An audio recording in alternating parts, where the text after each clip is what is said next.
Hello everyone, welcome back to my channel. This is Abha, and today we are going to explore a beautiful and very meaningful poem from First Flight textbook Dust of Snow by Robert Frost. ये एक छोटी सी प्रभावशाली कविता है जो हमें ये सिखाती है कि प्रकृति की एक छोटी सी घटना जैसे एक कौवा पेड़ से बर्फ़ को झाड़ देता है, ये हमारे मूड को अचानक बदल सकती है और मन को प्रसन्न भी कर सकती है। इसके साथ ही ये हमें जीवन को और अधिक सकारात्मक दृष्टि से देखने में मदद करती है। Through very simple words Robert Frost conveys a deep message that nature has the power to heal and transform. The poem also teaches us that even an ordinary moment can make our day better if we are open to it. So students, stay tuned, keep your books ready, and let's enjoy this beautiful journey through the poem Dust of Snow.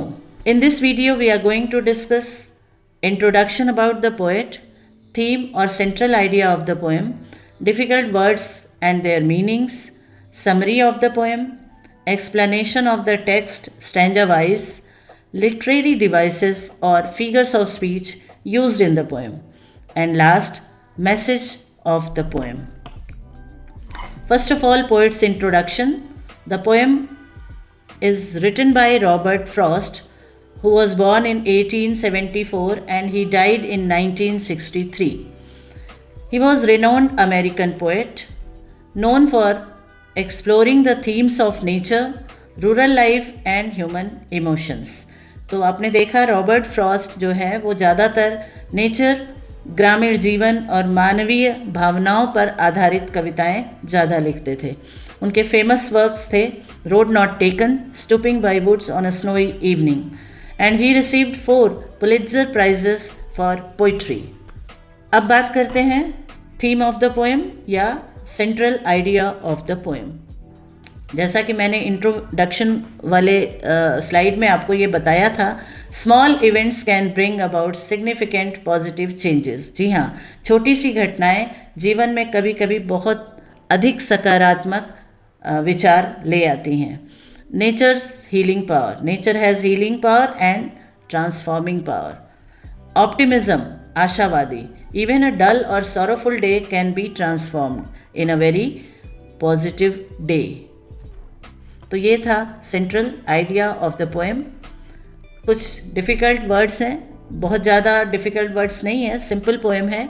Dust of snow, dust मतलब आपको पता है, तो snow के जो dust है fine particles. Hemlock tree, ये एक पॉइजनस ट्री और है जो माना जाता है बैड ओमेन के लिए, जैसे अपशकुन माना भी जाता है। रूइट, फेल्ट रिग्रेट और सॉरो फॉर समथिंग। अब हम समरी समझ लेते हैं। In this poem dust of snow the poet mentions a crow, snow and a hemlock tree. इसमें पोएट जो है वो 3 चीज़ों के बारे में बता रहे हैं, एक क्रो है, स्नो है and hemlock tree. The crow, the dust of snow and the hemlock tree describe the depressive and sorrowful mood off the poem. तो पोएट जो है वो एक सोरोफुल मूड में है, डिप्रेशन है उसे। Since the poet was not in a good mood, he sees nature in the same way and describes nature's bitter side to express his feelings. अब आप देखिए, जब आप पोएम को समझ लेंगे तो आपको ये भी समझ आ जाएगा कि किस तरह से पोएट का जो डिप्रेसिव मूड है वो बदल के पॉजिटिव मूड में हो जाता है। First stanza, the way a crow Shuk down on me the dust of snow from a hemlock tree. इसमें केवल उस घटना के बारे में बताया जा रहा है जो हुआ है कि द पोएट डिस्क्राइब करते हैं how a crow shakes snow from a hemlock tree. Hemlock tree से, ट्री को हिलाते हुए जो क्रो है वो डस्ट को गिराता है और ये डस्ट पोएट के शोल्डर पे उनके ऊपर गिर जाती है। द वे मतलब किस तरह से, अ क्रो एक कौवा जो है वो हिलाता है हेमलॉक ट्री को, जिससे कि डस्ट जो है स्नो की वो पोएट के ऊपर गिरती है। Stanza 2, has given my heart a change of mood and saved some part of a day I had rued. इसमें बताया जा रहा है कि पोएट रिफ्लेक्ट कर रहे हैं कि कैसे ये छोटी सी घटना, छोटा सा act of nature had a profound impact on his mood. अचानक ही उनके मूड को बदल देता है। जैसे ही बर्फ़ उनके ऊपर गिरती है। The falling snow lifted his spirits, snow fall कर रहा है और लिफ्ट हो रही है उसकी स्पिरिट, पोएट का मूड जो है वो बदल रहा है, and saved a part of his day that had otherwise regretted, और पोएट के पूरे दिन को बदल देता है। नहीं तो अगर वो ऐसी घटना ना होती तो पूरा दिन शायद पोएट डिप्रेसिव मूड में ही रहते। अब हम बात करेंगे पोएटिक डिवाइसेस, जो पोएटिक टेक्निक्स हैं उसमें फिगर्स ऑफ स्पीच आता है, राइमिंग स्कीम आती है, ये सब चीज़ों पे हम डिस्कस करेंगे। Rhyme is when the ending, rhyme scheme her poem में आपको मिलेगी, किसी किसी में फ्री वर्स आप लिख सकते हैं, कभी कभी राइम नहीं होती पोएम में तो आप उसके लिए लिखेंगे फ्री वर्स, लेकिन जब राइम है तो उसकी एक स्कीम होती है। चलिए वो हम अभी देखते हैं। जैसे देखिए the poem the way a crow Shuk down on me the dust of snow from A Hamlet tree. तो आप देखिए 4 लाइन एक स्टेंजा में है, तो फर्स्ट लाइन क्रो, दूसरी लाइन मी, साउंड देखिए, तीसरी लाइन में स्नो, तो क्रो एंड स्नो एक जैसा साउंड हो गया, मी एंड ट्री एक जैसा साउंड हो गया। तो पहला साउंड पे हम ए लिखेंगे, दूसरे साउंड में हम बी लिखेंगे, फिर हम ए और फिर बी। तो इस तरह से हम राइम स्कीम पता करते हैं। अब जैसे the poem follows A B, इस तरह से भी आप लिख सकते हैं, which provides a sense of order and rhythm. और उसके बाद आप नेक्स्ट स्टेंजा में, ये तो मैंने ए बी करके समझाने के लिए लिखा है। सपोज अगर आपको एक स्टेंजा आता है एग्ज़ाम में और वही पूछा जाएगा तो आप ए बी लिखेंगे, लेकिन अगर पूरी पोएम का राइमिंग स्कीम पूछा जाएगा तो फर्स्ट स्टेंजा में ए बी, क्योंकि दूसरे स्टेंजा का साउंड अलग है, पैटर्न वही है पर साउंड अलग है, तो आप वहाँ अगला लेटर यूज़ कर सकते हैं सी डी, क्योंकि बी के बाद आएगा सी और फिर डी, फिर सी डी, तो ए बी सी डी ये राइम स्कीम है पोएम की।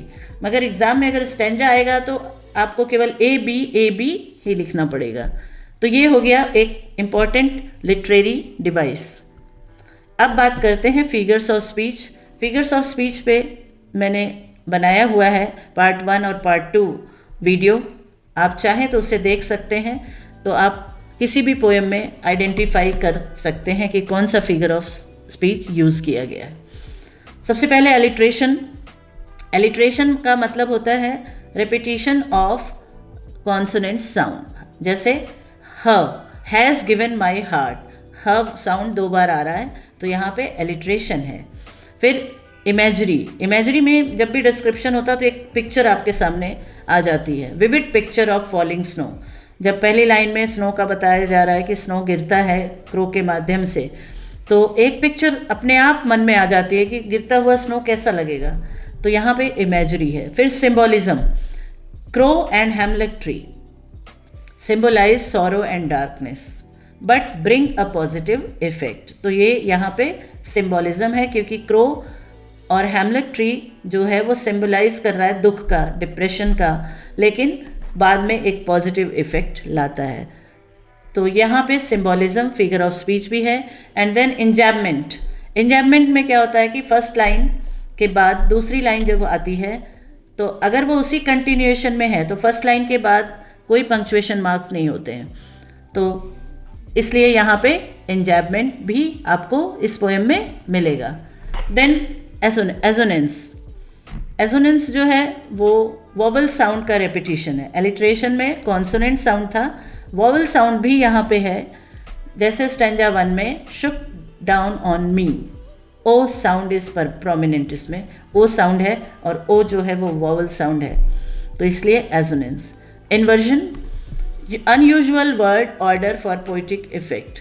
The way a crow Shuk down on me, Shuk down on मी मतलब किस तरह से एक कौवे ने पोएट का मूड बदल दिया, कैसे उनके ऊपर जो है क्या असर पड़ता है, तो ये इन्वर्जन है। Contrast, juxtaposition.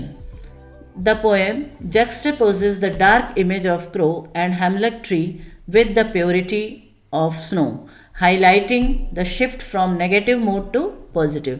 इन दोनों का मतलब यही है कंट्रास्ट में कि एक से दूसरी तरफ कंट्रास्ट जो सिचुएशन दिखाई जाए।